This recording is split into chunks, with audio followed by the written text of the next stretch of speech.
मिलकर चले, ऐसी राह चुने जिससे खुशहालियाँ जिंदगी में भरे, रंगों भरी हर शाम हो मुस्कुराते हुए, रंगों भरी हर शाम हो मुस्कुराते हुए, साथ मिलकर चले। बहुत बहुत शुक्रिया, थैंक यू सो मच, बहुत बहुत शुक्रिया। एवी ब्रदर्स बातचीत के सिलसिले को बहुत बहुत शुक्रिया, थैंक यू सो मच। तमाम सारे वो लोग जो आज भी मौजूद हैं यहाँ पे इस सिलसिले के रूप में जुड़ने के लिए। दादा कोथा जी के यहाँ से आपने?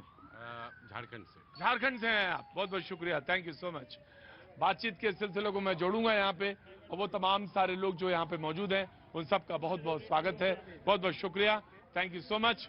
और वो जो मेहमान हमारे साथ मौजूद है मैं उनका भी बहुत बहुत स्वागत करता हूँ, लेकिन पहले उनसे तारुफ कराऊं इससे पहले 2-4-5 लोगों से पूछ लेता हूँ कहाँ से आए। बाबूजी आप कहाँ से आए? मैं लाजपत नगर से। लाजपत नगर से, तो बहुत पास में ही है, बिल्कुल बगल में, 15 मिनट 20 मिनट का रास्ता है। कैसे आना हुआ इधर? आपको देखने के लिए आए थे। अच्छा, हमको देखने आए थे, तो बहुत अच्छा है, बढ़िया है। कुछ दिमाग में है, कोई सवाल है जो पूछना चाहेंगे? सवाल तो बहुत है। बहुत है, अच्छा, लेकिन इतना समय आप देंगे नहीं। इतना समय तो खैर दे भी सकते हैं, लेकिन अगर एक दिमाग में बात आ रही हो तो पूछ लीजिए। अभी क्या सवाल है?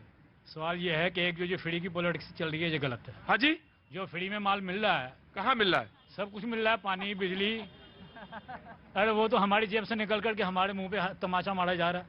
तो ये फ्री की पॉलिटिक्स जो है ये बहुत खराब है। दूसरा सवाल, खतरनाक है, देश के लिए खतरनाक है। अच्छा, देश के लिए बहुत खतरनाक। क्या काम करते हैं आप? मैं सबसे हाथ जोड़कर निवेदन करूंगा यहाँ से, हाँ जी, कि ये फ्री के चक्कर में ना पड़ो, हम लुट जाएंगे। अच्छा, तो हर पार्टी इसमें मुलविस है, हर पार्टी इसमें शामिल है, तो कैसे बात करेंगे? शिक्षा जरूरी है, स्वास्थ्य जरूरी है, हाँ, गरीब लोगों को राशन पानी मिल रहा है, अच्छी बात है, वो ठीक है। यानी आपका कहना है कि वो जो राशन आया है 5-5 किलो 15 वो ठीक है, वो उन लोगों को ही मिलना चाहिए जो उसके हकदार पात्र हैं, जो उसके हकदार हैं। तो आप क्या काम करते हैं साहब? मेरी तो चाय की दुकान थी, 2003 में बंद कर दी। बेच करके, हाँ जी, पकौड़े बेच करके अपना परिवार बनाया, बहुत बढ़िया। अच्छा, क्या परिवार में कौन कौन है? मेरे परिवार में मेरे 2 बेटे हैं। वो क्या करते हैं? वो चार्टेड अकाउंटेंट हैं। दोनों बेटे? चाय की दुकान से आपने बनाए हैं चार्टेड अकाउंट? मैंने नहीं बनाया, भगवान ने बनाया। क्या बात है साहब, वाह। तो वो बहुत सारे लोगों को आपने आज सबक दे दिया, वो जो कहते हैं कि पकौड़े तले क्या,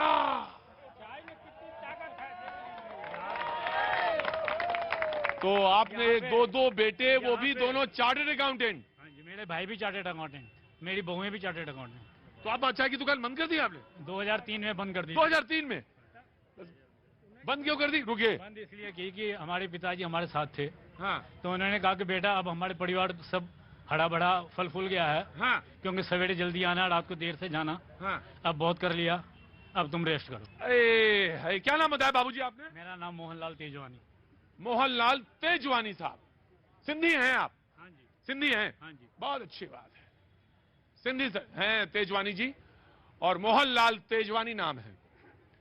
तो इनके पिता ने कहा कि बेटा अपना परिवार तो सेटल हो गया, सबने बढ़िया, 2 बेटे हैं, चाय की दुकान थी, चार्टर्ड अकाउंटेंट बने, आप तो बहुत बड़े सबक दे रहे हैं उन लोगों के लिए जो क्रीमी लेयर है, तैयार नहीं है छोड़ने के लिए अपना हक, कहते हैं ये तो मेरा हक है, उनके लिए आप, मैं भी बाबूजी तेजवानी साहब, मैं भी वही कह रहा हूं, समाज में छोड़ने के लिए तैयार नहीं, वो तो मेरा हक है।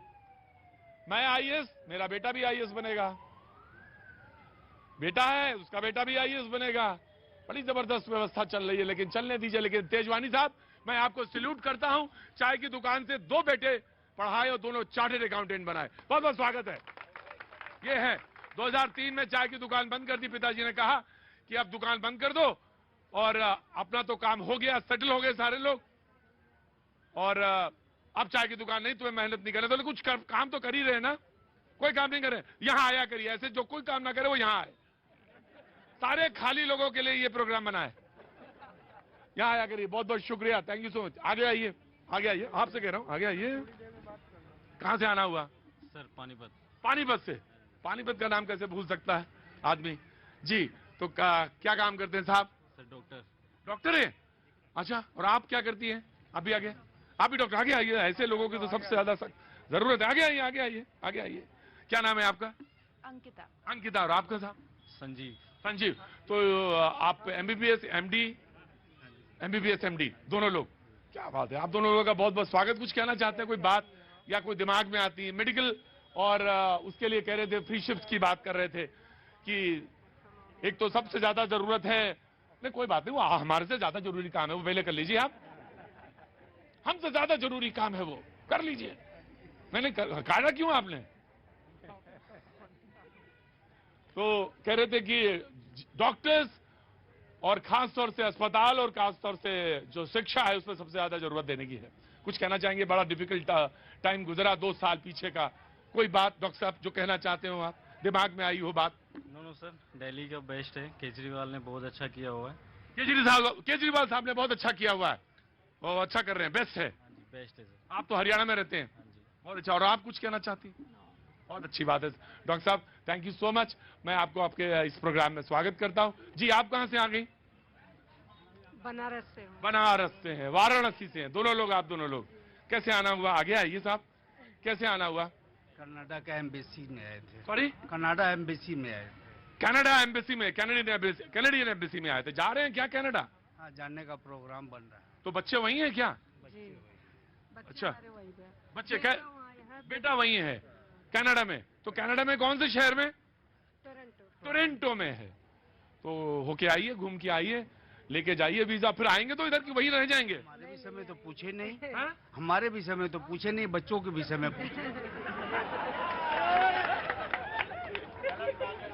हैं? गलत बात है। बोले आपने हमारे बारे में तो पूछ लिया, नहीं बच्चों के बारे में तो पूछ लिया कहाँ है? कनाडा में। हमसे ये भी पूछ लिया कहाँ जा रहे हैं? बोले कनाडा जा रहे हैं। लेकिन आपने हमारे बारे में तो पूछा ही नहीं। दरअसल मैंने यूं नहीं पूछा क्योंकि कभी कभी कर लिए हैं। हाँ? आप जज कर लिए हैं। नहीं, डॉक्टर होंगे, या हो सकता है डॉक्टर हो या ना हो, लेकिन ये भी नहीं है।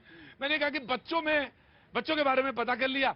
तो एक समय होता है कि जब बच्चे खुश हैं, अच्छी तरह से सेटल हैं, तो लगता है कि चलो सब कुछ अच्छा है, बढ़िया है, इसलिए नहीं पूछा, वरना मैं देर नहीं करता।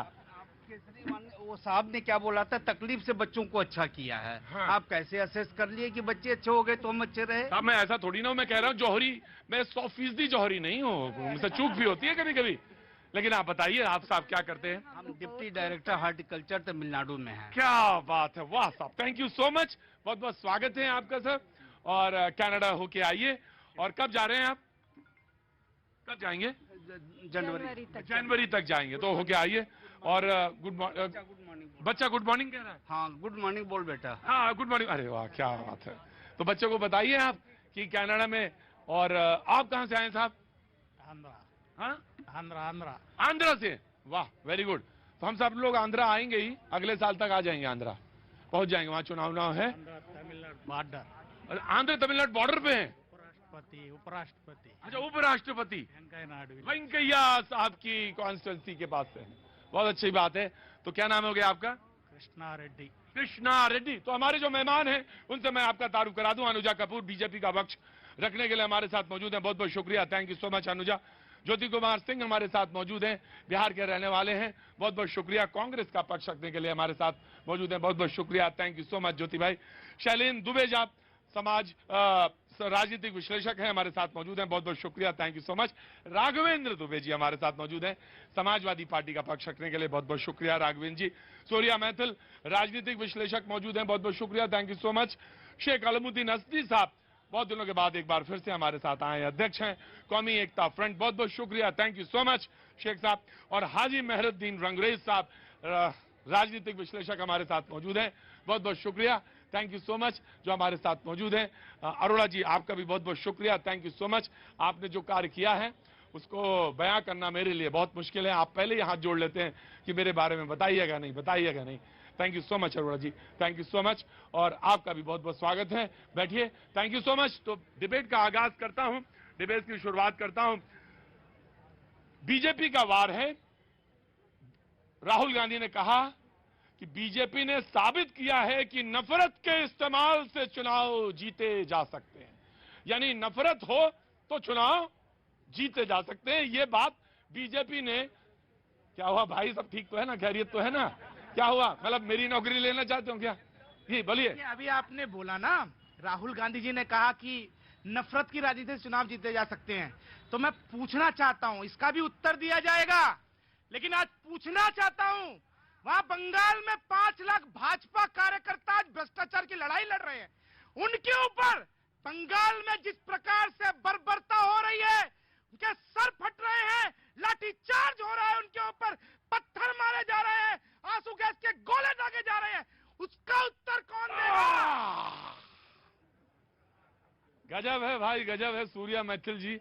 मैं मुद्दा कोई लेके आए, आप मुद्दा बदल देते हैं, बहुत अच्छी बात। जनाब दीजिए जनाब जवाब जी। हम नौजवान देश के बढ़ते ही जाएंगे, पकड़ेंगे सच्चा रास्ता, छोड़ेंगे झूठी शान को, बदलेंगे अपनी जिंदगी, बदलेंगे इस जहान को। अगर राहुल जी ये बात कहते हैं, प्रेम की बात कहते हैं कि प्रेम से दुनिया चलेगी, तो प्रेम से ही दुनिया चलेगी। ये मैं नहीं, राहुल जी ही केवल नहीं कहते हैं, ये 127 साल पहले विवेकानंद जी ने कहा अमेरिका के शिकागो में कहा। गलत बात है, गलत बात है, गलत बात है, गलत बात है, ये गलत बात है, ये गलत बात है, ये गलत बात है। जब 127 साल पहले, आप क्या आ रहा हूं 127 साल पहले विवेकानंद जी अमेरिका के शिकागो में क्या कहा? उन्होंने कहा सांप्रदायिकता, धर्मांता और उससे पैदा होने वाली खतरनाक उन्मादी सोच ने लंबे समय से इस सुंदर धरती पर कब्जा जमा रखा है। अगर ये खौफनाक दानव नहीं होते तो मानव समाज आज के मुकाबला ज्यादा विकसित करती। राइट, आप बोलिए, आप क्या कह रहे थे? देखिए प्रतीक जी, मैं तो पूरे देश से कहना चाहता हूं, 2024 में 400 सीटें दे देना, ये सारे कांग्रेसी त्रिपुंड लगाकर भगवा बन के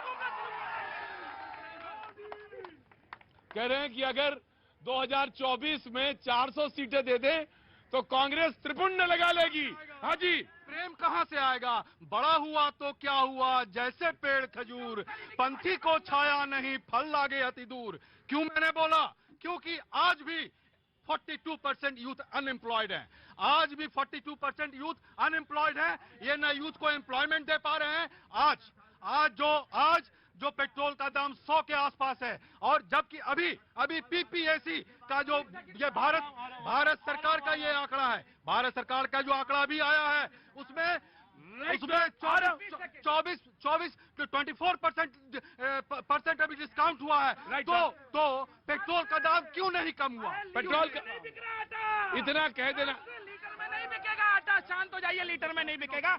और इनकी लाइन पे मैं एक लाइन बोलना चाहता हूँ, रह के बदलते हैं, दिन रात बड़े चोले, अंदर से बड़े जालिम, ऊपर से बड़े भोले। आया। सर मैं आपसे नहीं पूछूंगा, बिल्कुल नहीं पूछूंगा। कैसे हैं आप? बस बिल्कुल ठीक। कहाँ से आना हो रहा है? बिहार से। बिहार का आदमी तो ना बोले ये हो ही नहीं सकता। जरूर बोलेगा, उसकी इच्छा होती है। आगे आ जाओ, तुम भी आ जाओ, आगे आ जाओ जी। क्या नाम हो गया सर? कृष्ण मुरारी मेरा नाम हुआ जी। मेरा कहना है कि अगर कांग्रेस इतनी ही अच्छी थी तो आज देश इस रसातल में क्यों जा रहा था? अगर उस पहले से ध्यान दिया जाता यूथ का तो आज बेरोजगारी नहीं होती। वो सिर्फ गरीबी करके लोगों को गरीब बनाया गया। अगर अच्छा काम किया गया होता तो आज देश का ये स्थिति नहीं होता। तो मोदी जी आए हैं और सही पटरी पे गाड़ी लाए हैं, यही कह रहे हैं आप? हाँ, बिल्कुल लाए हैं। हम जी जनाब आली, जनाब ये कांग्रेसी हो या भारतीय जनता पार्टी के प्रवक्ता जो यहाँ विशेषज्ञ बनकर आए हुए हैं, ये झूठ बोल रहे हैं। भारतीय जनता पार्टी के ये प्रवक्ता हैं और बात कर रहे हैं इस तरह की। दिल्ली में आज स्थिति इस तरह की है। बात करेगा वो सब भाजपा ही हो गए। अरे भाई, दिल्ली में स्थिति क्या बोलेगा वो सब भाजपा ही हो गए। यही कारण है मैंने कहा 2024 में 400 सीटें देना, सारे कांग्रेस से भाजपा ही हो जाएंगे। देखिए आराम साफ सुथरी छवि का शख्स, उसने आज ऐलान ऐलान किया, उसका नाम है नीतीश कुमार, जो बेदाग है, साफ सुथरा छवि का आदमी है। उसने आह्वान किया है कि उस 2024 में न कांग्रेस न भाजपा केवल तीसरा दल काम करेगा, तीसरे दल की सरकार बनेगी जो गरीबों की होगी, मजदूरों की होगी, और वो मिलकर काम करेंगे और हिंदुस्तान की तरक्की पर लेके जाएंगे, हिंदुस्तान को तरक्की पर लेके जाएंगे। जी, क्यों मौलाना की बात पे आप इतनी हंस रहे हैं? मुझे ये बताइए दुबे जी, आप तो बड़े गंभीर आदमी हैं। Why you are laughing? इसलिए मैं हंस रहा हूँ, मौलाना जी की बात पे भी हंस रहा हूँ और हमारे कांग्रेस के मित्र उनकी भी बात पे हंस रहा हूँ। वो क्यों हंस रहा हूँ? आजादी के बाद से लेके राहुल गांधी जी का जो अभी का जो हश्र हुआ है ना, वो उन्होंने इतना प्यार फैलाया। अभी से मत आकिए और ना भापिए। भारतीय जनता पार्टी 2 में से 2 सीटें केवल थी जब बनी, उसका इतिहास पढ़िए ना। भारतीय जनता पार्टी। एक बात बताओ हाजी, एक बात बताओ, कांग्रेस में मोदी कहां से लाओगे? कांग्रेस मोदी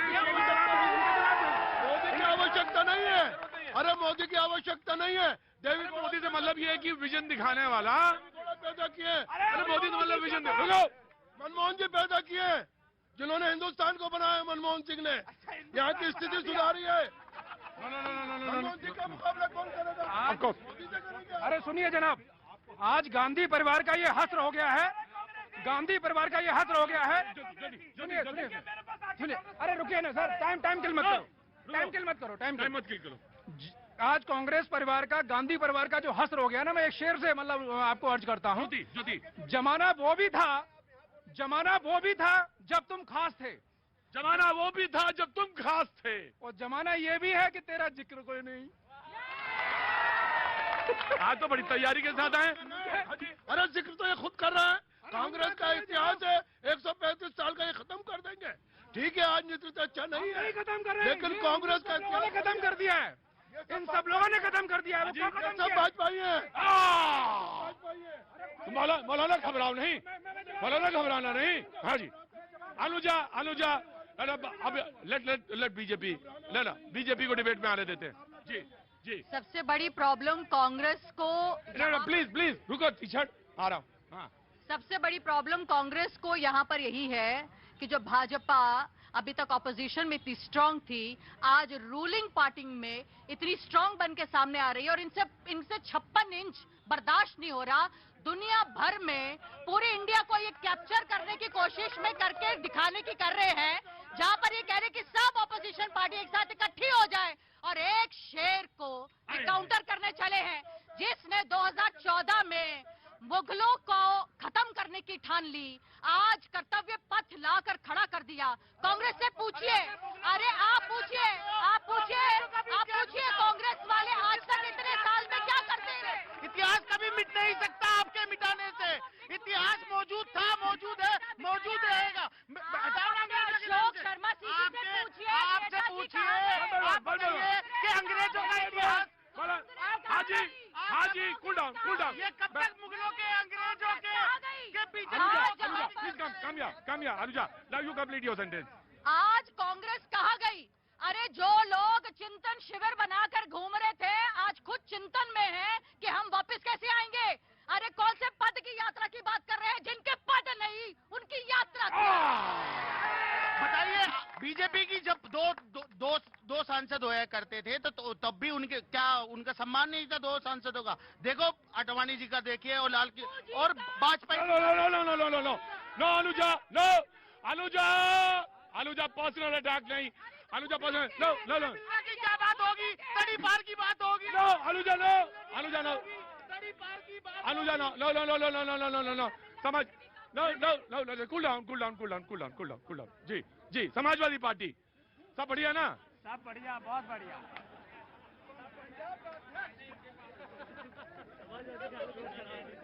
यार समाजवादी पार्टी से पूछना चाहिए ना कि भाई सब बढ़िया ना, तो बोले कहते हाँ बढ़िया। हमारे प्रदेश के हैं, उत्तर प्रदेश के हैं भाई, पूछना जरूरी होता। जी कहाँ से हैं आप? जी सर, अमित साहब, पटना बिहार। पटना साहिब से।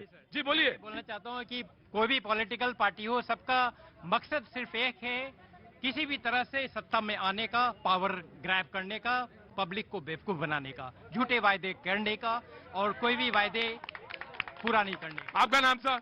अमित शाह। अमित सहाय नाम है, नहीं सुन पाया यार, कभी कभी हो जाता, मुझसे भी गलती। अमित सहाय बोला था उन्होंने, ऐसा नाराज किया। और अगर मैंने उनको अमित शाह पूछ लिया तो ऐसा कौन सी गुनाह हो गया भाई?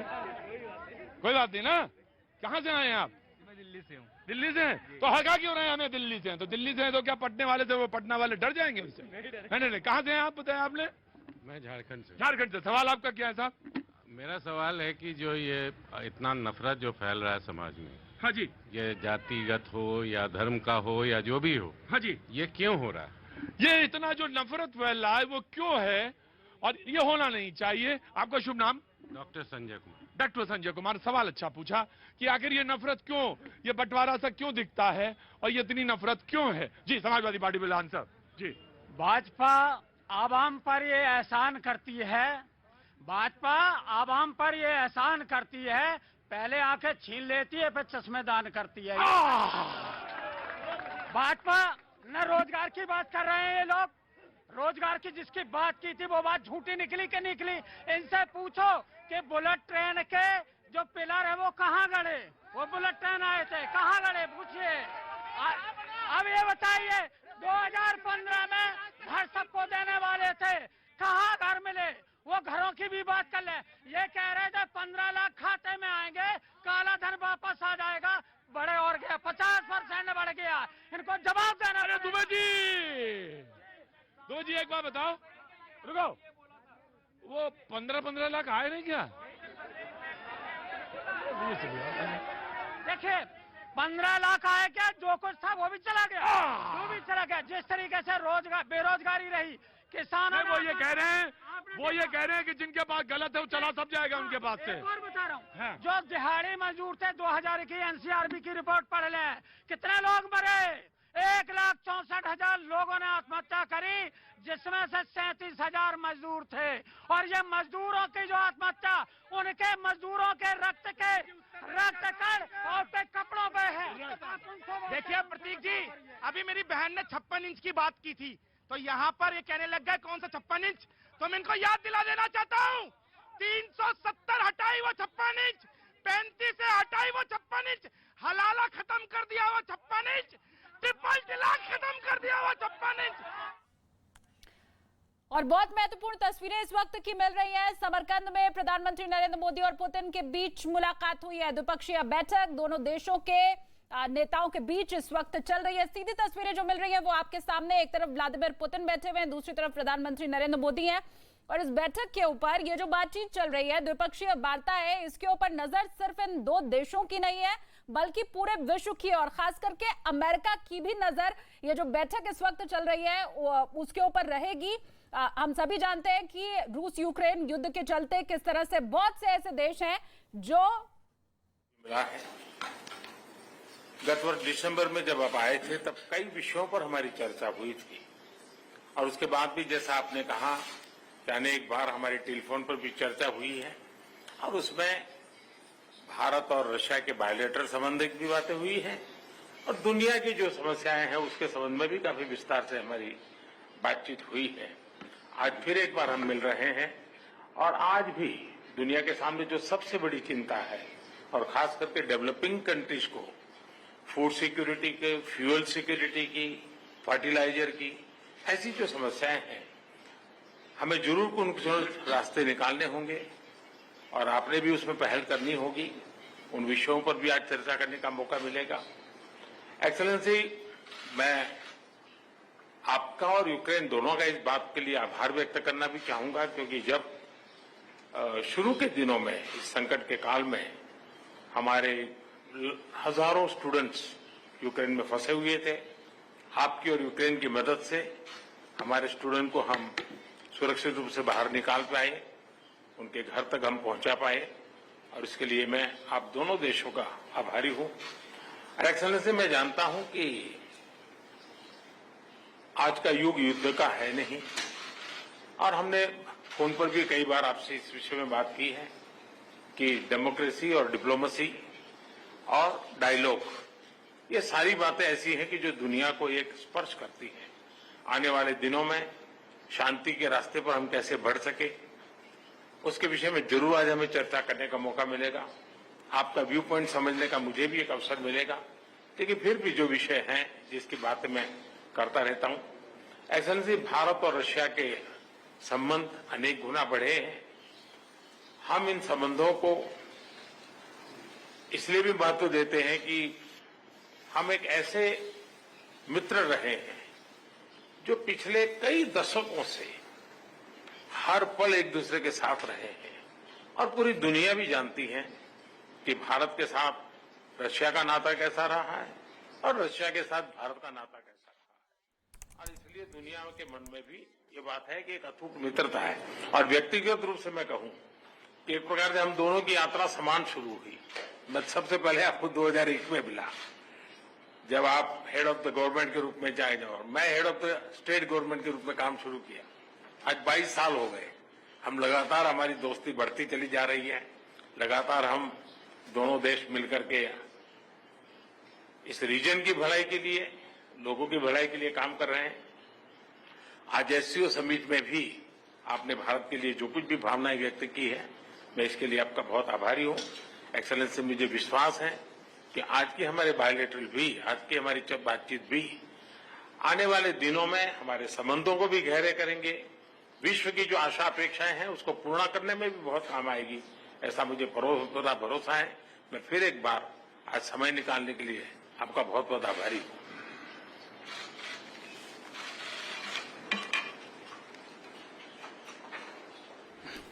तो प्रधानमंत्री नरेंद्र मोदी को अभी आपने सुना, उन्होंने व्लादिमीर पुतिन की यात्रा और खुद की यात्रा के बारे में कहा कि हम दोनों किस तरह से, जो शुरुआत है 2001 में मैं पहली बार मिला था और तब से लेकर के अभी तक की ये जो यात्रा है दोनों ही नेताओं की लगभग एक समान है। इसके अलावा शुक्रिया अदा किया प्रधानमंत्री नरेंद्र मोदी ने, जो भी एससीओ समिट में कहा पुतिन ने, उस सभी के लिए धन्यवाद। यह अहम खबर आपको इस वक्त की हम बता रहे हैं। द्विपक्षीय बैठक भारत और रूस की इस वक्त चल रही है और समरकंद में प्रधानमंत्री नरेंद्र मोदी मौजूद है। इशारों में उन्होंने पुतिन को ये बता दिया, कहा उन्होंने कि ये युग युद्ध का नहीं है।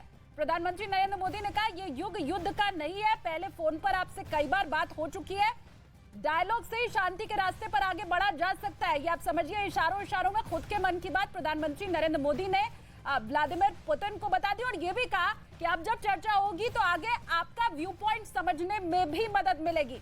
अच्छा, इसके पहले सुबह जब प्रधानमंत्री नरेंद्र मोदी समरकंद में बोल रहे थे, भाषण दे रहे थे, यूक्रेन युद्ध का उन्होंने जिक्र किया था। ये कहा था कि पूरे वर्ल्ड में इसके चलते खाद्यान्न संकट पैदा हो गया। उस वक्त व्लादिमीर पुतिन वहां मौजूद थे, उनकी बात सुन रहे थे। तो वो सुबह वाली बात भी व्लादिमीर पुतिन ने सुनी और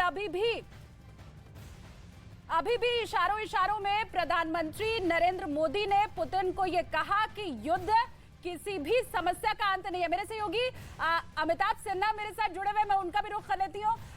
अमिताभ, अभी प्रधानमंत्री नरेंद्र मोदी ने शुक्रिया तो अदा किया है व्लादिमीर पुतिन का, लेकिन ये जो पूरी बातें कही जिसमें युद्ध का भी जिक्र किया, इशारा किस ओर है? देखिए, प्रधानमंत्री नरेंद्र मोदी पहले दुनिया के राजनेता थे, पहले शासनाध्यक्ष थे जिसने रूस यूक्रेन वॉर के युद्ध को शुरू होने के बाद पुतिन को सीधा फोन करके बात की थी और कहा था कि आप सभी पक्षों से बातचीत करके अपने कदम वापस खींचें। पहले राजनेता थे, ना अमेरिका ने फोन किया, ना यूरोप के विकसित किसी देश ने फोन किया, किसी ने फोन नहीं किया था और प्रधानमंत्री मोदी ने लगातार पुतिन से संपर्क रखा। लेकिन यूनाइटेड नेशंस हो चाहे कहीं और इंटरनेशनल अंतर्राष्ट्रीय फोरम थे, वहां पर रूस के लिए बहुत ज्यादा उन्होंने नेगेटिविटी नहीं दिखाई। प्रधानमंत्री मोदी बार बार यही कहते रहे और यही संदेश देते रहे थे कि भारत चाहता है कि सभी पक्ष मिलजुल कर कदम खींचे। और यहाँ पर अब लंबा एक अरसा बीत चुका है इस युद्ध को चलते हुए, इसलिए प्रधानमंत्री मोदी पुतिन से मिले हैं तो ये संदेश जरूर दिया है कि युद्ध किसी भी देश के लिए अच्छा नहीं है। आज भी उन्होंने एससीओ में खाद्य सुरक्षा, जो खाद्य संकट आया है पूरी दुनिया में, महंगाई दुनिया भर में बढ़ी है और जो फूड जो सप्लाई चेन है उसमें नुकसान आया है, उसको लेकर भी काफी सवाल उन्होंने उठाए थे और चिंता भी जताई थी। ये सप्लाई चेन रूस के पर प्रतिबंध लगने से भी आया है, इस रूस यूक्रेन वॉर से भी आया है। हाँ। तो जाहिर है प्रधानमंत्री की अपनी चिंताएं हैं और लेकिन प्रधानमंत्री का जी, लेकिन दोनों देशों के रिश्ते बिगड़े ना किस तरह से इसी युद्ध के वक्त में वहां जो छात्र फंसे थे भारत के, उन्हें लड़ाई के लिए आर्मेनिया ही जिम्मेदार है और अगर उसने अपनी गलती नहीं सुधारी तो उसे अंजाम भुगतना होगा।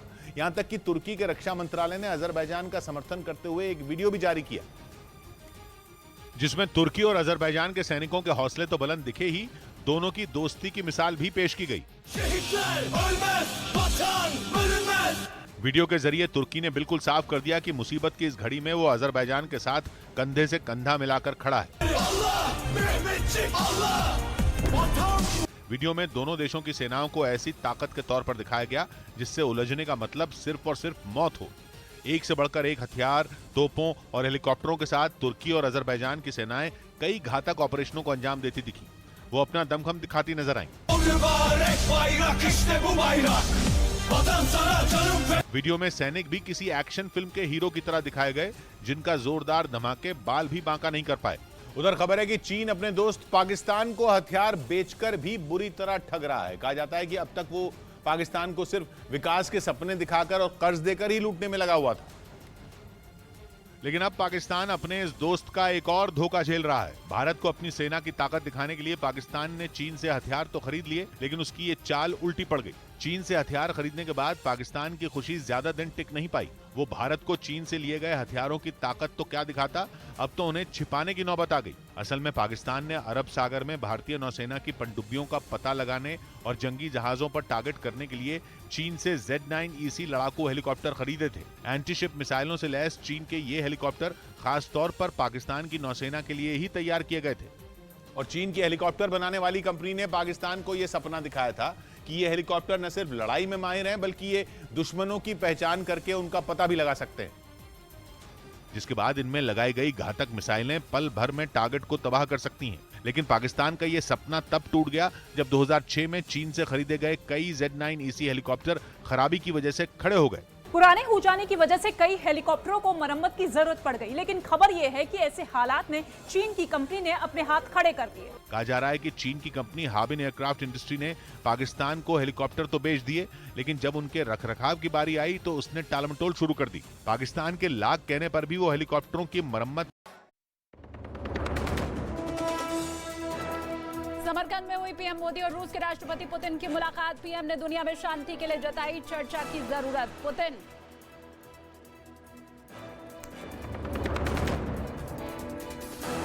पाकिस्तान के प्रधानमंत्री शहबाज शरीफ ने स्याधा आतंकी मसूद अजहर पर चुप्पी। समरकंद में एससीओ की बैठक के बाद रिपोर्टर ने पूछा था आतंकी मसूद अजहर पर कार्रवाई के बारे में सवाल। हो जाते हैं जिससे हेलीकॉप्टर बेकाबू होकर हवा में लहराने लगता है। इसके साथ ही मेन रोटर ब्लेड यानी ऊपर लगे पंखे भी समुद्री वातावरण में उड़ान भरने की वजह से जल्द बेकार हो जाते हैं और इसी वजह से पाकिस्तान के Z9EC हेलीकॉप्टर उड़ान नहीं भर पा रहे। लेकिन चीन से पुर्जे न मिलने से इनकी मरम्मत भी नहीं हो पा रही है। कहा तो ये भी जा रहा है कि सिर्फ ये हेलीकॉप्टर ही नहीं बल्कि चीन से ली गई तोपें और मिसाइलें भी पाकिस्तान के लिए सिरदर्द बनी हुई हैं। इस बीच पुतिन ने ज़ेलेंस्की के शहर क्रिवेई रीह में बाढ़ वाली साजिश रची। एक दिन पहले रूसी फौज ने क्रिवेई रीह में मौजूद करचू बांध पर 8 मिसाइलें दाग दी, जिसके बाद ज़ेलेंस्की के शहर को बाढ़ के हालात का सामना करना पड़ा। बताया जा रहा है कि वहां दोपहर से ही लोगों के घरों में पानी घुसना शुरू हो गया था और वो पूरी रात इन हालात से जूझते रहे। कहा जा रहा है कि पुतिन ने ज़ेलेंस्की से बदला लेने के लिए क्रिवेई रीह में करचू बांध को अपने निशाने पर लिया और एक के बाद एक 8 मिसाइलें दागकर पूरे शहर की नींद उड़ाकर रख दी, क्योंकि इस हमले में बांध को भारी नुकसान पहुंचा और उसमें स्टोर करके रखे गए पानी ने नदी की तरफ रुख कर लिया। बांध के पानी से नदी में भी पानी बढ़ गया और फिर उसने शहर में घुसकर भारी तबाही मचाई। ऐसे में वहां के हालात इस कदर बिगड़ गए कि क्रिवेई रीह की सड़कें सैलाब में तब्दील हो गई और लोगों के घरों में भी पानी ने जमकर कोहराम मचाया। नदी पर बना पुल भी पानी के साथ बह गया। बताया जा रहा है कि सबसे ज्यादा बाढ़ का खतरा क्रिवेई रीह के 2 जिलों पर है, जहां 6.5 लाख लोगों की जिंदगियों के लिए ये पानी अपने साथ बर्बादी लेकर आ सकता है। ऐसे में वहां के प्रशासन ने लोगों से शहर छोड़कर जाने की अपील की। खबर है कि इस पानी ने खैरसौन का रुख कर लिया और इस वजह से वहां मौजूद पुल के बह जाने का खतरा बढ़ गया है। उसी पुल के बहने का जिसे यूक्रेन की सेना रूसी फौज पर हमले के लिए इस्तेमाल करती आई है। माना जा रहा है कि रूस ने इसी वजह से करचू बांध को अपने निशाने पर लिया ताकि वो बांध के विनाश के जरिए यूक्रेन की फौज से बदला ले सके। और कहा तो यह भी जा रहा है कि रूस ने यह हमला तब किया जब यूक्रेन क्रिवेई रीह में मौजूद नदी पर विस्तार की प्लानिंग कर रहा है। ज़ेलेंस्की की फौज ने खैरसौन में हमले तेज कर दिए हैं और वो लगातार रूस के कब्जे में आए इलाकों को उससे वापस पाने में जुटी है। लेकिन जब रूसी सेना ने करचू बांध पर मिसाइलें दागी तो ज़ेलेंस्की भी खुद को रोक नहीं पाए और उन्होंने अपने बयान में पुतिन के फौजियों को आतंकी कहकर पुकारा। साथ ही पुतिन को ये चेतावनी भी दे डाली कि रूसी सेना का क्रिवेई रीह में हमला भी उनकी हार की वजह बनेगा, क्योंकि उन्होंने हजारों लोगों की जिंदगी को बाढ़ के हालात बनाकर मुश्किल में डाल दिया है। जम्मू कश्मीर के राजौरी में पाकिस्तान की सीमा से सटे गांवों के लोगों को आतंकियों से निपटने की ट्रेनिंग दी गई। सेना के जवानों ने लोगों को हथियार चलाना सिखाया। ताकि सीमा पार से घुसपैठ करने वाले आतंकियों का खात्मा किया जा सके। पाकिस्तान की साजिशों को नाकाम करने के लिए सेना के जवानों ने लोगों को आधुनिक हथियार चलाने की ट्रेनिंग दी। इस दौरान भारी तादाद में लोग इकट्ठा हुए और उन्होंने हाथों में बंदूक थामते हुए दिए गए टारगेट पर निशाना लगाया। सेना के जवानों ने मैदान में आतंकियों से लड़ने का अभ्यास करवाया। इस दौरान लोग हथियारों को चलाने की ट्रेनिंग लेने के लिए जोश में दिखे। वो काफी देर तक दुश्मन पर हमला करने का अभ्यास करते रहे। पाकिस्तान की तरफ से घुसपैठ की कोशिश होती है और उसी से निपटने के लिए भारतीय सेना इन लोगों को तैयार कर रही है। मैदान में ट्रेनिंग देने के बाद जवानों ने लोगों को जंगल में छिपे आतंकियों से निपटने का भी अभ्यास करवाया। इसके लिए लोगों को पहले जंगल में अलग अलग जगहों पर तैनात किया गया और फिर उन्हें टारगेट दिए गए जिन पर उन्होंने गोलीबारी की। लेकिन ये पहला मौका नहीं था जब लोगों को हथियार चलाने की ट्रेनिंग दी गई हो। सेना के जवान बीते कुछ दिनों से लगातार ऐसी ट्रेनिंग दे रहे हैं। यही नहीं, लोगों को ड्रोन के बारे में भी बताया जा रहा है ताकि सीमा पार से का प्राइड, मेरा प्राइड, वीकेसी प्राइड, कड़ी मेहनत का जश्न मनाइए। दिल्ली में आम आदमी पार्टी के विधायक अमानतुल्लाह खान के ठिकानों पर एंटी करप्शन ब्यूरो की रेड। अमानतुल्लाह के बिजनेस पार्टनर के यहां से 12 लाख रुपए कैश और एक पिस्टल बरामद।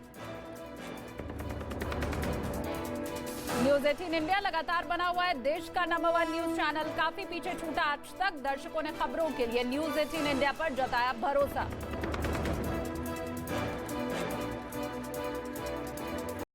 लेकिन इसके बावजूद लोगों को ड्रोन के बारे में बताया गया ताकि दुश्मन किसी भी तरह से घुसपैठ न कर पाए। उधर ताइवान को सबक सिखाने के लिए बेचैन चीन ने रूस के साथ प्रशांत महासागर में अपनी नौसेना उतार दी। लेकिन चीन की रूस के साथ इस जॉइंट नेवल ड्रिल का मकसद सिर्फ ताइवान को डराना ही नहीं बल्कि उसका प्लान इससे कहीं बड़ा है और वो प्रशांत महासागर के इलाके पर राज करना। ऐसे में साझा अभ्यास की सामने आई तस्वीरों में प्रशांत महासागर में चीन और रूस के जंगी जहाजों का बेड़ा नीचे समंदर में कूच करता नजर आया, तो वहीं आसमान में हेलीकॉप्टर भी अपनी ताकत परखते दिखे। पानी में अपनी पेट्रोलिंग को मजबूत करने के लिए दोनों के जंगी जहाजों के अंदर तैनात क्रू ने शिप टू शिप कम्युनिकेशन की भी प्रैक्टिस की। चीन और रूस की ये बढ़ती सैन्य करीबी अमेरिका और उसके साथियों को टेंशन देने वाली है, क्योंकि अभी पिछले हफ्ते ही दोनों देशों ने वोस्तोक नाम की मिलिट्री ड्रिल में भी हिस्सा लिया था और अब प्रशांत महासागर में इस ड्रिल के जरिए चीन और रूस की जोड़ी दुनिया में अमेरिका के दबदबे को टक्कर देना चाहती है। उधर ताइवान को सबक सिखाने के लिए बेचैन चीन ने रूस के साथ प्रशांत महासागर में अपनी नौसेना उतार दी। लेकिन चीन की रूस के साथ इस जॉइंट नेवल ड्रिल का मकसद सिर्फ ताइवान को डराने नहीं बल्कि उसका प्लान इससे कहीं बड़ा है। प्रशांत महासागर के इलाके पर वो राज करना चाहता है। इस बीच खबर है कि यूक्रेन से सबक लेकर ताइवान इंटरनेट का ऐसा इंतजाम कर रहा है जिसका कंट्रोल चीन के हाथ में ना हो। जिस तरह स्टारलिंक के सैटेलाइट से लिया गया इंटरनेट यूक्रेन के लिए जंग में वरदान बन गया था, कुछ उसी तरह की कोशिश अब ताइवान की भी है। क्योंकि ताइवान पर अगर चीन ने हमला किया तो सबसे पहले वो इंटरनेट कनेक्टिविटी पूरी तरह बंद करने की कोशिश करेगा। ताइवान में समुद्र में बिछी तारों से आने वाला इंटरनेट तो चीन हमले से पहले ही बंद कर सकता है। अगर इंटरनेट बंद हो गया तो ताइवान के लिए जंग लड़नी मुश्किल हो जाएगी। न तो ताइवान अपने दोस्तों से मदद मांग पाएगा और न ही किसी को जंग का सूरत हाल बता पाएगा। उल्टा होगा ये कि चीन को प्रोपेगेंडा फैलाने के लिए खुला मैदान मिल जाएगा। वो दुनिया को जो भी बताएगा भरोसा करने के अलावा किसी के पास कोई विकल्प नहीं बचेगा। यही ताइवान का सबसे बड़ा डर भी है। इसीलिए ताइवान की सरकार अब यूक्रेन से सबक लेने पर गंभीर है। जैसे यूक्रेन में स्टारलिंक सैटेलाइट से चलने वाले इंटरनेट ने जंग में अहम भूमिका निभाई, बल्कि केवल जंग लड़ने में नहीं, रूस के खिलाफ पूरी दुनिया में अपनी आवाज पहुंचाने के लिए स्टारलिंक बेहद अहम साबित हुआ। उधर अफगानिस्तान के पंशीर प्रांत में तालिबान के लड़ाकों और एनआरएफ यानी नेशनल रेजिस्टेंस फ्रंट के बीच फिर लड़ाई छिड़ गई, जिसके कुछ वीडियो भी सामने आए। पिछले साल अफगानिस्तान में सरकार बनाने के बाद तालिबानी लड़ाकों को इसी इलाके पर कब्जा जमाने में सबसे ज्यादा समय लगा था और एक बार फिर पंशीर में जंग तेज हो गई। वहां एनआरएफ ने तालिबान के कुछ लड़ाकों को मौत की नींद सुलाने का दावा किया। पंशीर को आजाद कराने में जुटे एनआरएफ के लड़ाकों को तालिबानी लड़ाके भी कड़ी टक्कर देते नजर आए और यही वजह रही कि यह इलाका एक बार फिर जंग के मैदान में बदल गया। हालांकि ये कोई पहली बार नहीं है जो वहां इस तरह के हालात खड़े हुए। अफगानिस्तान पर तालिबान के कब्जे के बाद भी एनआरएफ पंशीर में लगातार तालिबान को टक्कर देता रहा है और इस बार भी वहां ऐसे ही हालात बने दिखाई दिए। सामने आए वीडियो में दिखा कि पंशीर की चोटियों पर मौजूद एनआरएफ के लड़ाकों ने तालिबानी लड़ाकों पर ताबड़तोड़ फायरिंग कर दी। नीचे की तरफ होने के बावजूद तालिबानी लड़ाके भी एनआरएफ की गोलाबारी से बचते हुए उन पर क्रॉस फायरिंग करते नजर आए। जिसके बाद वहां हालात इस कदर बिगड़े कि पूरा इलाका गोलियों की तड़तड़ाहट से गूंज उठा और चारों तरफ से पहाड़ों से घिरे इस इलाके में भीषण जंग छिड़ गई।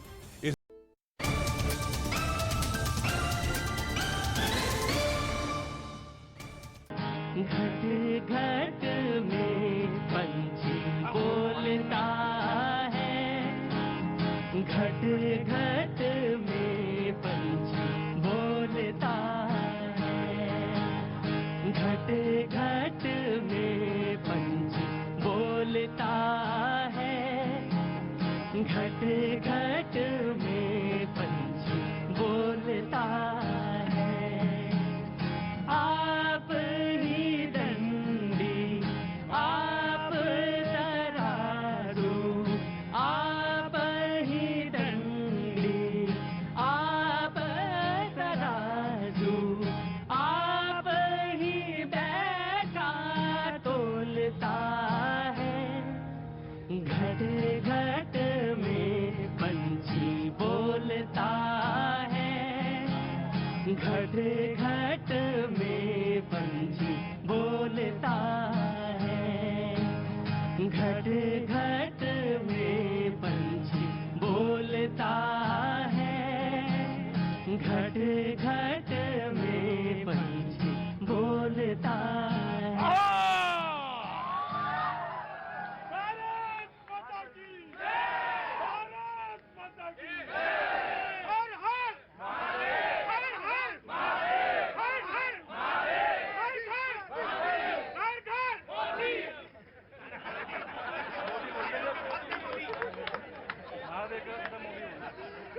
हैदर, आपका नाम हैदर ही तो है ना? हैदर है ना? जी हाँ, हैदर अली नाम है मेरा। हैदर अली। हाँ जी।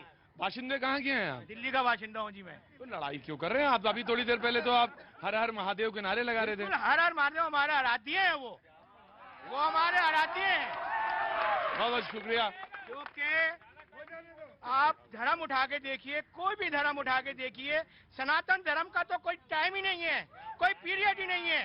आप इस्लाम धर्म की तारीख देख लीजिए, आप ईसाई धर्म की तारीख देख लीजिए, आप सिख धर्म की तारीख देख लीजिए, और धर्मों की तारीख देख लीजिए, सब मिल जाएगी। लेकिन सनातन धर्म की कोई तारीख नहीं है। अगर है तो मैं उसे चैलेंज करता हूँ। मुझे बस यहाँ तक सब ठीक था। चैलेंज बस भाई, वहाँ जहाँ चैलेंज तुमने क्या माइक हटा लिया मैंने, क्योंकि मुझे चैलेंज नहीं पसंद है। मतलब मुझे पसंद ही नहीं है। मतलब मिसाल के तौर पे मैं कह रहा हूँ कि अगर मैं कह दूं कि ला इलाहा इल्लल्लाह मोहम्मद रसूलुल्लाह, तो मुझे कहने में कोई गुरेज नहीं होता मौलाना, कोई गुरेज नहीं। ऊपर वाले का नाम लेना है, कैसे भी ले लो। अरे गांधी जी ने कहा है ना, रघुपति राघव राजा राम सतीते बावन सीताराम, ईश्वर अल्लाह तेरे नाम सबको सम्मति दे, सबको सम्मति दे भगवान। ये बहुत इंपॉर्टेंट पॉइंट है जी। आया वहां आ रहा, रुको रुको, 20 सेकंड नहीं तुमको, 5 सेकंड नहीं, चुपचाप बैठ जाओ वहां पे, चुपचाप बैठ जाओ वहां पे, चुपचाप बैठ जाओ। नहीं तुम बैठ जाओ, तुम हमें ना बताओ, बैठ जाओ। जी नमस्ते, कैसी हैं आप? कहाँ से आना हुआ? Thank you so much, thank you so much, thank you. Delhi Anand Vihar से, thank you so much. Special आए देखता हूँ अमिताभ बच्चन जी। हाँ, thank you so much. Junior Amitabh Bachchan. नहीं, वो तो हो ही नहीं सकता कोई, वो तो कुछ हो ही नहीं सकता। बहुत बहुत शुक्रिया ma'am, thank you so much, thank you. जरूर मैं इसीलिए आता ही, रोज छोड़ के जाने ही आता हूँ। तो काम तो ये कर जाता हूँ। Thank you so much. लाइए मुझे दीजिए, मैं खींच लेता हूँ। लाइए जस्ट गिव मी। हाँ थैंक यू सो मच बेटा। लाइए। अरे रुको प्रोड्यूसर, हल्ला मचाने लगता है प्रोड्यूसर तुरंत, कहने लगता है कि तुम फोटो खिंचाने आए हो या काम करने आए हो, और मैं कहता हूँ ये भी करने आया हूँ। Thank you so much. तो हैदर भाई बहुत बहुत शुक्रिया, थैंक यू सो मच। आप हैं तो वो जो जर्रे जर्रे में दिखता है वो वही है, आप वही है। और आपने जो फरमाया, बहुत बहुत शुक्रगुजार हूँ। Thank you so much, thank you Mariuddin Sahab, thank you so much, और थैंक यू आप। आज की डिबेट खत्म। अरे भाई इसके बाद क्या रह गया? जब हैदर ने बोल दिया, मौलाना ने तस्दीक कर दी, कांग्रेस ने कहा हाँ यही ठीक है, सबने बोल दिया, तो बोले हाँ जी, हाथ मिल गया कांग्रेस का मौलाना साहब ये विचारधारा जो है ना इनकी, वो कभी नहीं मिल सकती हिंदुस्तान से। हमारी गांधीवादी है, हमने गांधी को अपना लीडर माना है, हम गांधीवादी हैं, इस देश में कभी फिरका परस्ती को बढ़ने नहीं देंगे।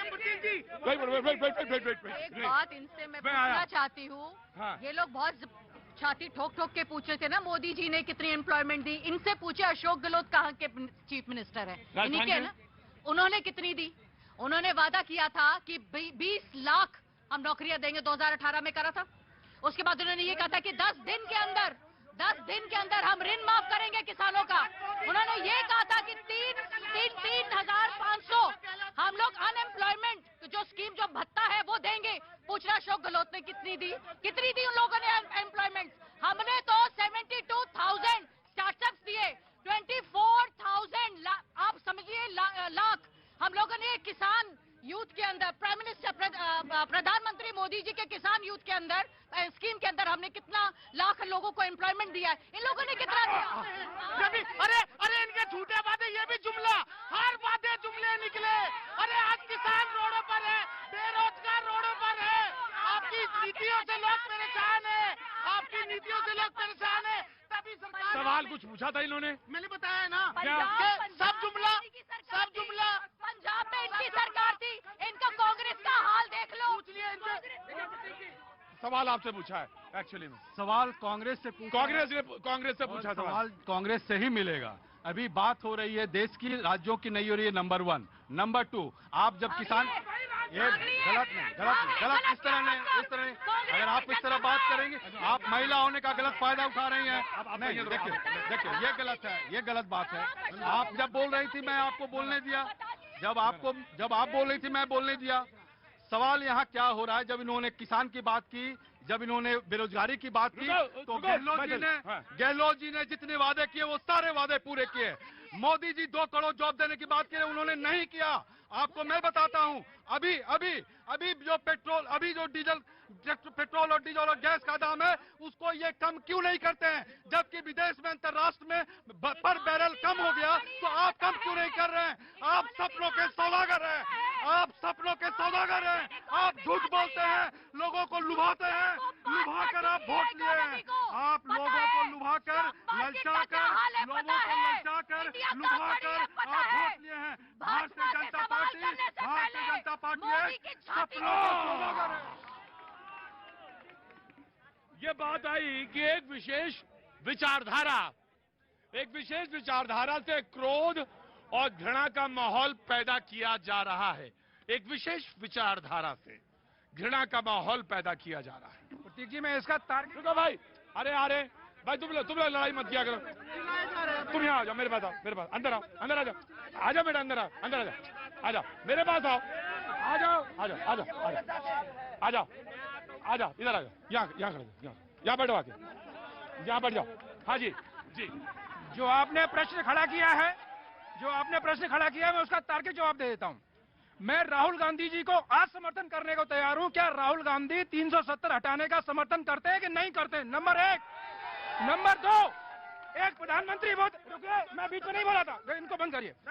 एक प्रधानमंत्री वो था जो कहता था कि देश के संसाधनों पे अल्पसंख्यकों का हक है, और एक प्रधानमंत्री वो है जो कहता है कि सबका साथ, सबका विकास, सबका विश्वास। तो ये प्यार है इनका। मैं आपको अलग देता हूँ। कॉमन सिविल कोड का भी काम नहीं होगा, है ना? हमेशा लड़ाई के मूड में रहते हो क्या? अरे सच बोल रहा हूँ मैं। अच्छा एक बात बताओ, हम तो यूपी के रहने वाले हैं, सो के जब उठते हो तो शीशे से भी लड़ाई करते हो क्या? अरे सच बोल रहा हूँ। इन्होंने कहा सबको सम्मति दे भगवान, तो सम्मति की बात मैं इनसे करना चाहता हूँ। अभी हम कराएंगे, दोनों लोग कराएंगे। यहाँ आइए जी, यहाँ आइए। हाँ जी, मैं तो पैनल पे मौलाना सवाल ये है, हाँ। उनके चक्कर में ना पड़ो। मैं उम्मीद कर रहा था पैनल पे, मौलाना साहब हम सब में उम्र ज्यादा आदमी हैं, तो मेरे ख्याल से प्यार बांटेंगे आप। बड़े समझदार हैं, है ना, बड़े संजीदा इंसान है। तो मैं इनको जरा जो व्यक्तिगत हमले कर रहे थे कि मान लीजिए कि मैं भाजपाई हूँ या मैं संघी हूँ, तो मैं इनके एक उत्तर दे दूं शेर से कि नफरत हो जाएगी तुझे अपने ही किरदार से, नफरत हो जाएगी तुझे अपने ही किरदार से, अगर तेरे ही अंदाज में मैं तुझसे बात करूं। अभी मैंने कहा ना कि मनमोहन सिंह कहते हैं कि देश के संसाधनों पे पहला हक जो अल्पसंख्यकों का है, एक मोदी जी कहते हैं कि सबका साथ सबका विकास। तो कौन बांट रहा है, कौन प्यार कर रहा है, जनता तय कर ले। दूसरा, मैंने बात की कश्मीर की। कश्मीर जो है देश का अभिन्न अंग, ये कहते रहे, सिर्फ कहते रहे क्या इन्होंने जो है कश्मीर को अलग जो है ये देश में सम्मिलित बना के रखा? वहाँ कोई इंडस्ट्री लगी क्या? वहाँ कोई जो रोजगार बना हुआ है? देश को तरक्की पहुंचाइए, देश को बनाया मनमोहन सिंह ने गवर्नर से लेकर प्राइम मिनिस्टर तक। आप एक नाम पैदा कर दीजिए। सर मैं एक बात कहना चाहता हूँ सबसे। मौलाना आप मेरे बुजुर्गवार हैं, मैं एक बात कहना चाहता हूँ। आप सर इधर आइए। अब मौलाना पहले पानी पीजिए, एक कप पानी पीजिए। मौलाना पानी पीजिए। ये आजकल गर्मी भी बहुत ज्यादा है और ये मैथिल जैसे लोग पता नहीं कहाँ जा रहे हैं। जब इतने शरीफ आदमियों पर इल्जाम लगवाएंगे, मनमोहन अरे हम नहीं लगवाए, मैंने लगा रहे हैं, ये भाजपा ही लगा रहे हैं। रुको एक बता दो मनमोहन कैसे देखता है? वो कौन करते हैं?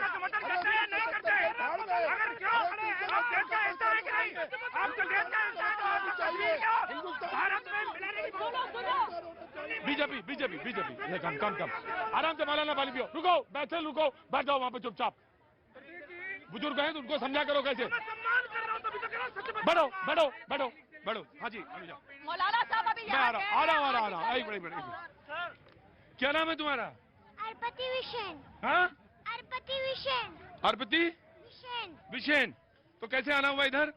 मम्मा को छोड़ने आई थी। मम्मा को छोड़ने स्टेशन पर, रेलवे स्टेशन। और मम्मा कहाँ गई? मम्मा मम्मा नानी घर गई। तो खाना कैसे बनेगा आज घर पे? नहीं, आंटी आएगी। और पापा कहाँ हैं? पापा तो बड़ा खुश नजर आ रहे हैं आज मम्मी गई है वहाँ। गजब है। आ रहा हूँ सर। मम्मी गई है मायके और पापा बहुत खुश नजर आ रहे हैं। पापा डांट रहे हैं उसको कि तुमने क्यों बताया कि मम्मी गई है मायके। पापा जी तो मम्मी तो गई है आपने मायके। जी सवाल पूछिए। मेरा ये कहना है, हाँ, आज हिंदू खुल के बोलने लगा है, पहले नहीं बोलता था। यही रीजन है कि हर किसी को दर्द होने लगा है। ये सही बात है। ये हमारा अच्छा, हम क्या हिंदू मुसलमान से हट के बात नहीं कर पाएंगे क्या? हम हट के बात करते हैं। अभी मौलाना जी ने बोला नीतीश कुमार की बात। मैं बेसिकली पटना से हूँ। 2004 से पहले एजुकेशन सबसे नीचे था, आज भी है। हेल्थ सबसे नीचे था, आज भी है। रोजगार सबसे नीचे था, आज भी है। पलायन सबसे। ये सवाल आप 4 महीने पहले नहीं पूछ रहे थे? हर समय पूछ रहे थे। ये बीजेपी से भी पूछ रहे हैं, सबसे पूछ रहे हैं, क्योंकि हम बिहारी हैं, हम कोई पार्टी को सपोर्ट नहीं कर रहे हैं। राइट। हाँ जी 21 साल पहले नीतीश कुमार जी जहाँ नाव पे चढ़ के गए थे, आज भी नाव पे ही चढ़ के गए हैं। वो पहले भी बिहार का बंटाधार किए, अब देश का बंटाधार करने के लिए आ रहे हैं। राइट। मैं आया जी। हाँ जी। देखिए अभी जो बात कर रहे थे, मैं तो कह रहा हूँ ये देश है हरि व्यापक सर्वत्र समाना, प्रेमतः प्रकट हो मैं जाना। ये क्या झूठे लोग हैं? देखिए मैं कह रहा हूँ, सुनो सच्चे। अरे रुको भाई, सुन तो ले यार। यहाँ अरे रुको यार, मैं डिबेट करने दो मुझे। इतनी विक्षिप्तता नहीं होनी चाहिए। सुन लीजिए, सुनिए। सुन लीजिए, आपको समझ में नहीं आएगी ना रामचरितमानस। सच्चे में वेद रुको भाई, सच्चे में वेद। मुझे विक्षिप्त कह रहा। रुके जाओ। ये हैदर के बगल में खड़ जाओ जी। मैं एक चीज कहना चाहता हूँ, सच्चे में वेद गुरु तीन जो प्रिय बोले भय आस, राज धर्म तन तीन कार बेग होई नाश। अगर इसका मतलब ये हुआ कि वैद्य से आप पहले बोल देते ना तो आपकी सरकार आ जाती सर। अगर ये आप पहले बोल देते ना सर, आपकी सरकार समाजवादी की आ जाती सरकार। अरे सर क्यों नहीं आती? आप आओ तो सही सर, हमसे बात तो करो। ऐसा नहीं चलता सर, ये नहीं चलता सर। जना रोजगार से लेना देना नहीं है। मैं उन लोगों को कहना चाहता हूँ, धर्म को धर्म की जगह पर रहिए। धर्म वो है जिसे धारण किया जा सके, वो धर्म है। हाँ जी। पहले तो मेरी बात सुनो ध्यान से। यहाँ से नहीं बोलना है, आराम से बोलना है। पहले तो प्रतीक जी, मैं समाजवादी पार्टी के जो प्रवक्ता है, जो रामचरितमानस की चौपाइयां रट के आए हैं, उनसे बोलिए कि यहाँ पर आज ये स्वीकार करें और माफी मांगे नाक रगड़कर कि इन्होंने जो हजारों राम भक्तों को गोली चलवा के मरवाया था, उसके लिए ये माफी मांगे।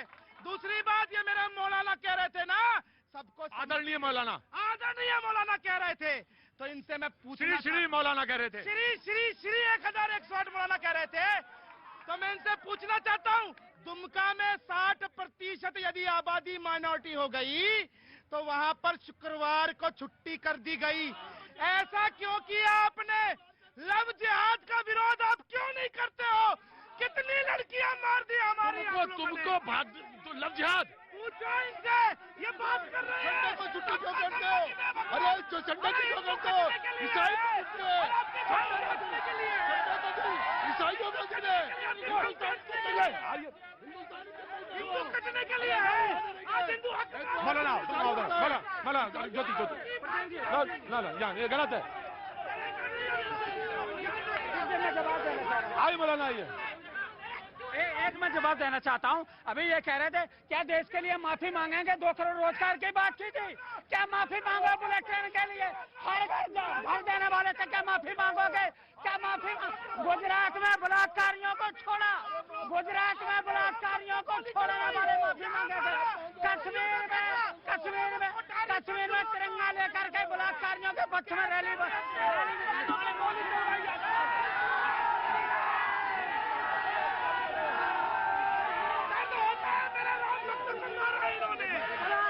को छोड़ दिया।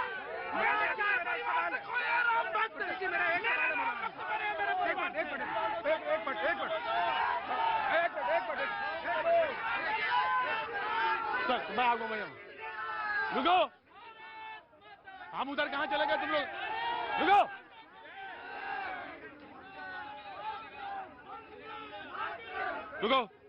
रुको मुरादाबाद। हाँ जी नहीं हाँ जी। अभी और मैं तुम चुपचाप रहोगे, बीजेपी को वाले जमात देने दो। तुम यहाँ पे आओ, बैठ जाओ चुपचाप। अभी बात हो रही थी देश में प्यार बांटने की। प्यार तो तभी होगा ना जब सबको बराबर संसाधन मिलेंगे, कानून सबके लिए एक होगा। अभी मौलाना साहब ने शुक्रवार की छुट्टी की वकालत की, जबकि पूरे देश में, समूचे देश में रविवार को छुट्टी होती है। तो कल को, अरे सुनिए ना साहब, कल को शनिवार की छुट्टी की डिमांड होगी, कल को मंगलवार की होगी, तो ये इनकी नफरत है।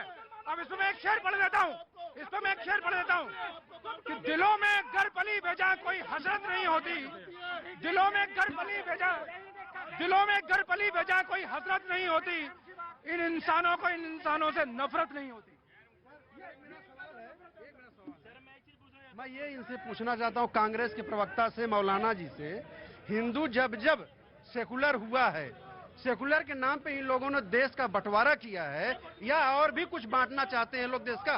कहाँ से आना हुआ आपका? सर मैं जौनपुर यूपी से हूँ सर। जौनपुर यूपी से? हैदराबाद में रहता हूँ। हैदराबाद में? और इनके ओवैसी जी जो भाषण देते हैं वहाँ पे, ये सिर्फ आके यूपी में देते हैं, वहाँ नहीं दे सकते। Maithil no this is not.